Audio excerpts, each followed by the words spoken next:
Om Tat Sat. My humble prostrations to the all-pervading Brahman, to my Guruji, Swami Jyotirmayanandaji Maharaj, to Sage Narada and all other sages and saints, and to each of you divine soul watching today's satsang. We are currently studying Narada Bhakti Sutras. We are on chapter number 3, primary and secondary devotion, and we'll be studying sutra number 62 today. Commentaries by my worshipful Guruji, Swami Jyotirmayanandaji Maharaj, and narrated by myself, Swami Nikhilananda. So let's get started on Sutra number 62, chapter number 3.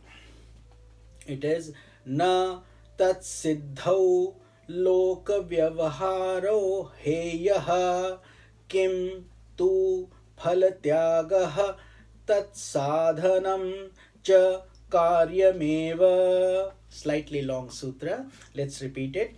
Na tat siddhau loka vyavaharo heyaha kim tu phalatyagaha tat sadhanam cha karyameva. Meaning, as long as perfection in devotion is not attained, the performance of practical as well as religious duties should not be abandoned, but should indeed be performed, renouncing their actions. So explanation is that Sage Narada emphatically states that a devotee should not take recourse to inertia in the name of pursuing the path of devotion. This path is not for lazy people, it is for sincere spiritual aspirants. Inward renunciation of all worldly and religious concerns does not imply abandonment of actions. So although we are trusting God to do everything, we are still putting in our self-effort and we are doing our duty. So when an aspirant has ascended the heights of devotion, he becomes an instrument in the divine hands, symbolically represented by a flute in the hands of Krishna. How beautiful it is. A sincere devotee becomes like a flute in Krishna's hand, which means only music and melody flows out of him. He becomes a channel of God. All saints and sages are channels of God. They are doing God's work in different ways. He rises beyond concern for what is to be done and what is not to be done. However, from a practical point of view, even enlightened sages and devotees continue to perform actions for upliftment of the world. So even though they become divine channel, they become Krishna's flute, they give peace, happiness, music, radiance, kindness to the entire world. So that is what Bhakta should be doing, continuing to do his practical duties while inwardly feeling a sense of bliss. A devotee develops a spiritual art in performing actions. So he becomes adept in the performance of Nishkamya karma. Nishkamya means he wants nothing. It is for all part of the divine plan. So he is doing it for the sake of God, not for himself. Actions performed without a trace of egoistic involvement or selfish expectation. That is what Nishkamya means. And all the sages and saints generally are following the path of Nishkamya karma. Those who are not, who want fees, who do big seminars, and they will tell you, I can get you enlightenment in 2 months, or do this course, that course, pay this fees.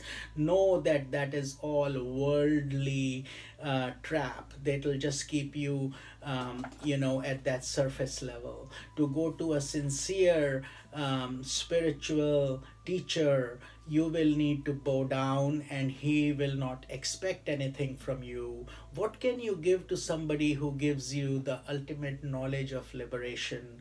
Even this body becomes but a small offering. So therefore, this is the highest knowledge, and only serious spiritual aspirants will ever see the value. And so many so-called people get unfortunately trapped in these gurus that are misguiding people, who are just more interested in taking their money and expanding their ashrams or businesses, is what I think they are.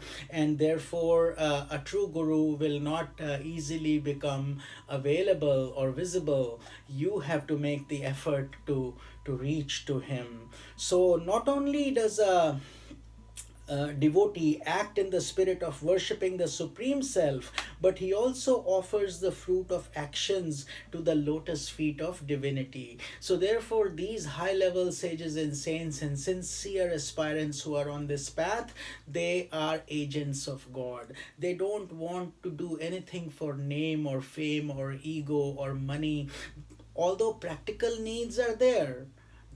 We all have to have clothing, food, etc., but they are not dependent on that for the purpose of spirituality from others. So when actions are performed with the spirit of inward surrender to God, they become dynamic expressions of divine love, and they do not intensify bondage, rather they loosen the fetters that bind the soul to the world process. So we have to really understand this with deep insights. We cannot fake it. It has to come genuinely. Sadhana is something that we have to earn. We cannot spend money and get sadhana or get peace. You cannot get peace with money either. You have to feel it from inside. So such actions bring about purity of the heart. And when the devotee is doing that and developing bhakti, he is earning that. And God, to be touched by God is not something we can trick the system, we can fool the system. That is not possible. People who try to do that are in the level of karma and have to go through hell and heaven experiences that we just covered in the previous sutras. But for those sincere souls who are seriously following the bhakti path and want bhakti, this becomes a spontaneous development, and then egolessness starts to radiate and ego vanishes away. Such actions bring about purity and thus enable an aspirant to experience the increasing sweetness of divine love.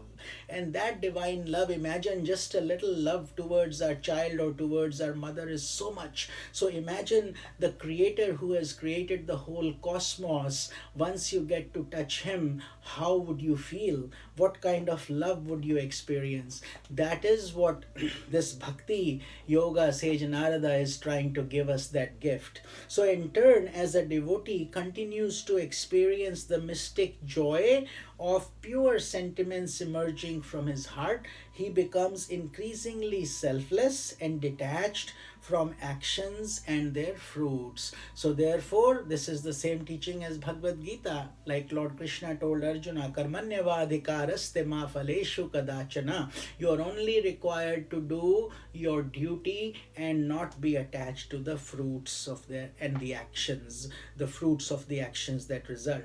So a devotee must direct his attention towards the removal of the impurities of the heart. That is the job. So it's like removing the thorns and giving flowers to God. The following two sutras will emphasize that, sutra number 63 and 64, which we will be covering in the next few days. Om Tat Sat.